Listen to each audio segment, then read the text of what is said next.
বৈঠক করছেন বিএনপি নেতারা। সেখানে আছেন আমাদের সহকর্মী বেলায়েত হোসেন। আমরা বিস্তারিত জানতে যুক্ত হয়েছি তার সাথে। বেলায়েত, বৈঠকে কি কি বিষয় নিয়ে আলোচনা হতে পারে সে বিষয়ে কোনো তথ্য আপনি জানতে পেরেছেন কিনা? মুক্তি, প্রায় ১ ঘন্টা ধরে বৈঠক চলছে। আর যেটি আপনি জানতে চাচ্ছিলেন যে আসলে কি বিষয় নিয়ে আলোচনা হচ্ছে, এটি বিএনপির দলীয় সূত্র মারফত আমরা যতটুকু জানতে পেরেছি, তারা মূলত একটি এজেন্ডা নিয়েই এই প্রধান উপদেষ্টার বাসভবনে তারা এসেছেন, সেটি হচ্ছে নির্বাচন। মূলত বিএনপির পক্ষ থেকে প্রধান উপদেষ্টার কাছে নির্বাচনের যৌক্তিকতা তুলে ধরা হবে, একই সঙ্গে নির্বাচনের রোড ম্যাপ চাওয়া হবে তাদের পক্ষ থেকে, যেটি বরাবরই তারা চেয়ে আসছিলেন। কিন্তু তারা এই বৈঠকে নির্বাচনের ব্যাপারে তারা আরও গুরুত্বের সঙ্গে তারা কথা বলতে চান।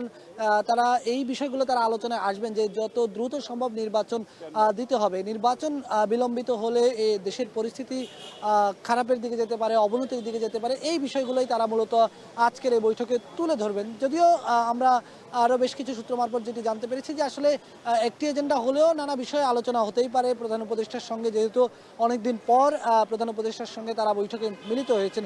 সেক্ষেত্রে দেশের চলমান রাজনৈতিক পরিস্থিতি, চলমান আইন শৃঙ্খলা পরিস্থিতি, অর্থনৈতিক পরিস্থিতি, নানা বিষয় নিয়ে কিন্তু তাদের আলোচনা হতে পারে।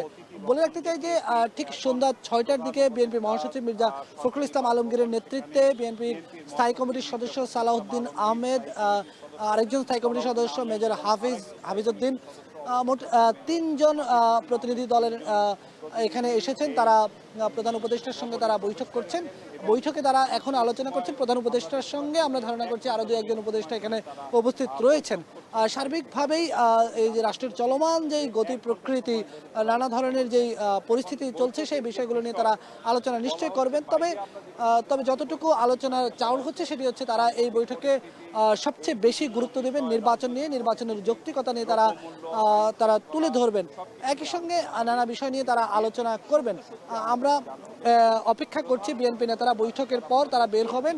বিএনপি মহাসচিব গণমাধ্যমের সঙ্গে কথা বলবেন, তিনি প্রধান উপদেষ্টার সঙ্গে কি আলোচনা হয়েছে সেটি আমাদেরকে বলবেন। তবে আমি যতটুকু জানাতে পারি যে আসলে প্রধান উপদেষ্টা অন্তর্বর্তী সরকার দায়িত্ব নেওয়ার পর নানাভাবেই তারা বিভিন্ন অংশীজনের সঙ্গে তারা বৈঠক করে আসছিলেন। সেই ধারাবাহিকতা তারা বিভিন্ন রাজনৈতিক দলের সঙ্গে বৈঠক করেছেন, বিএনপির সঙ্গেও তারা বেশ কয়েকবার বসেছেন। যেটি প্রধান উপদেষ্টা দপ্তর থেকে বলা হচ্ছে যে নিয়মিতই দেশের চলমান পরিস্থিতি নিয়ে, দেশের নানা বিষয় নিয়ে তারা রাজনৈতিক দলগুলোর সঙ্গে বসছেন, রাজনৈতিক দলগুলোর মতামত নেওয়ার চেষ্টা করছেন।